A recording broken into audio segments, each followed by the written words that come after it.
This is indeed a wonderful opportunity and privilege for me to be able to speak to you at this conference.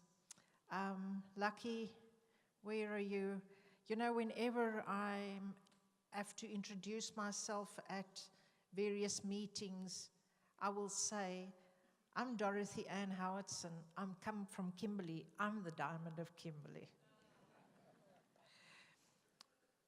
I have looked at your program and I can see you are going to be very, very busy indeed. And that is good. Why? I feel it is good because the children and youth of South Africa of today are facing immense challenges, but also amazing opportunities.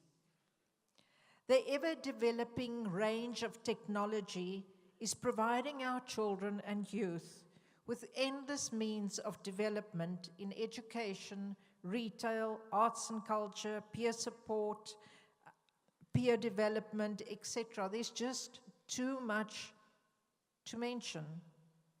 But sadly also, and I do not want you to think that I'm being negative. You'll see towards the end why I get positive.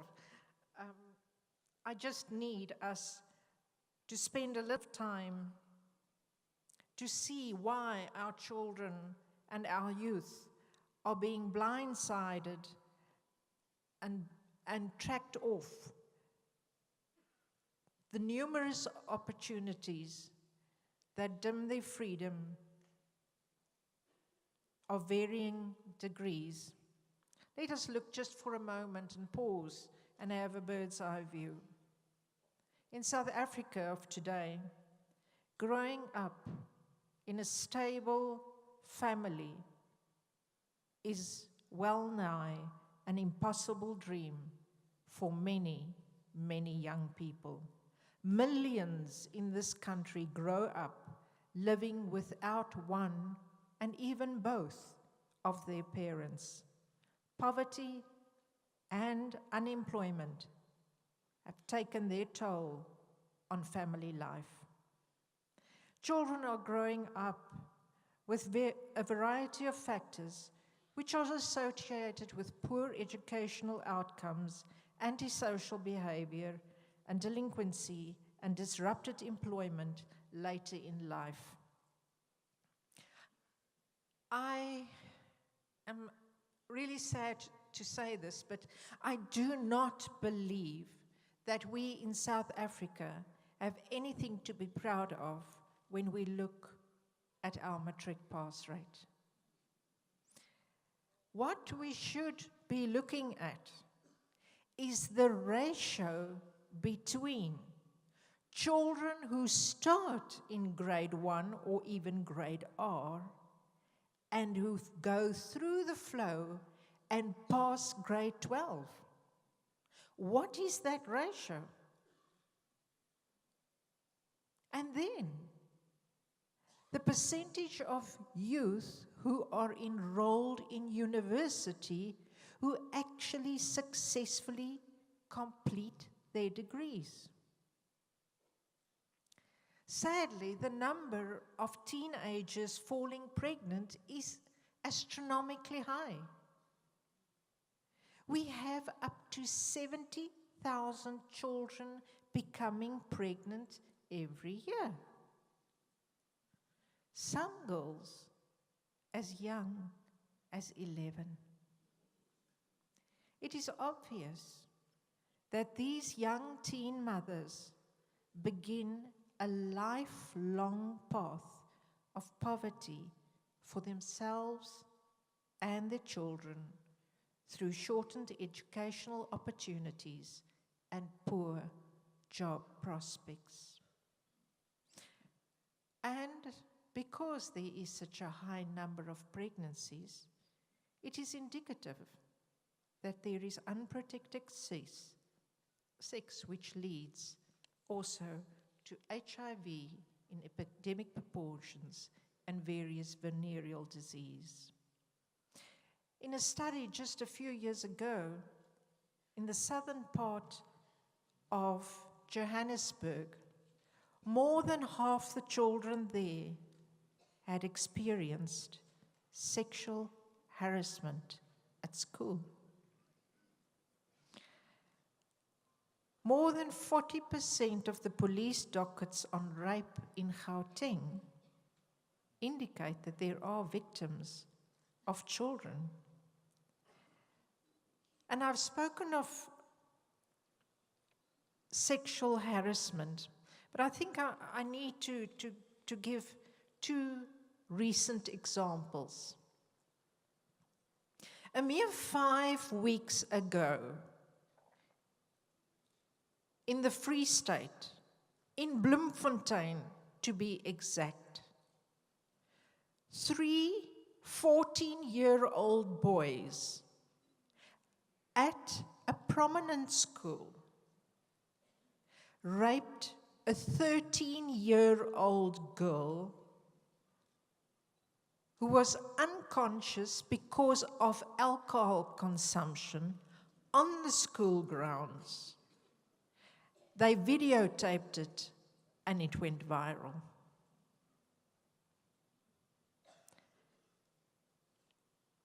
Sexual harassment in Kimberley, also at a prominent school of about 1,000 kids, where a 12-year-old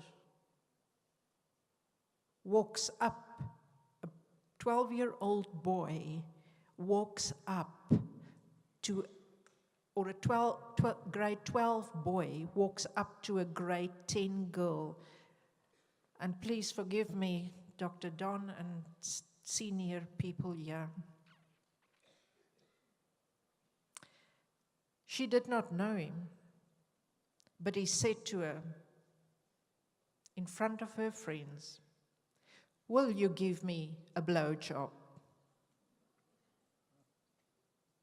But you see, if her parents go and complain, Daddy gives a donation to the school, and nothing happens. People, that's the reality where our children are living. What am I missing?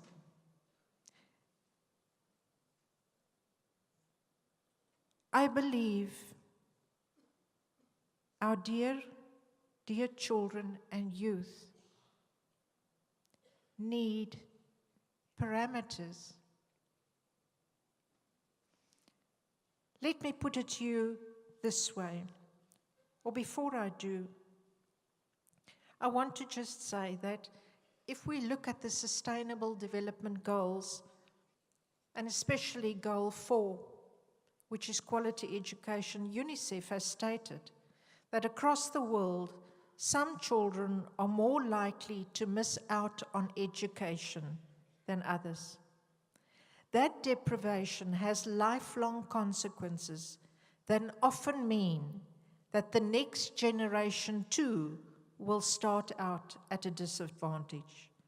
The resulting cycles of inequality and deprivation thwart the potential of both individuals and society. We have an excellent vision, but we in South Africa will have to do something about our education and work very hard. But I think I need to put the hope story into two practicalities. I said just now that I believe our children are growing up without parameters. And I believe we should set parameters, because setting parameters brings an immense amount of security. Let's take the analogy of a road. Nice tarred road with white lines and yellow lines. And if we keep our vehicle traveling smoothly, all will be fine and we will reach our destination. But if we pass with an oncoming car, or if we veer off the tarred road, the result is going to be a deadly accident.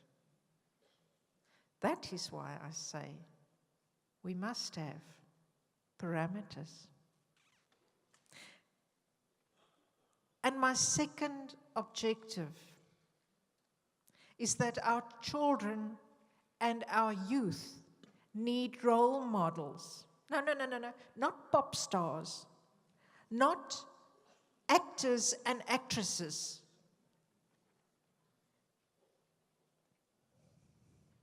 They need you and me to be their role models.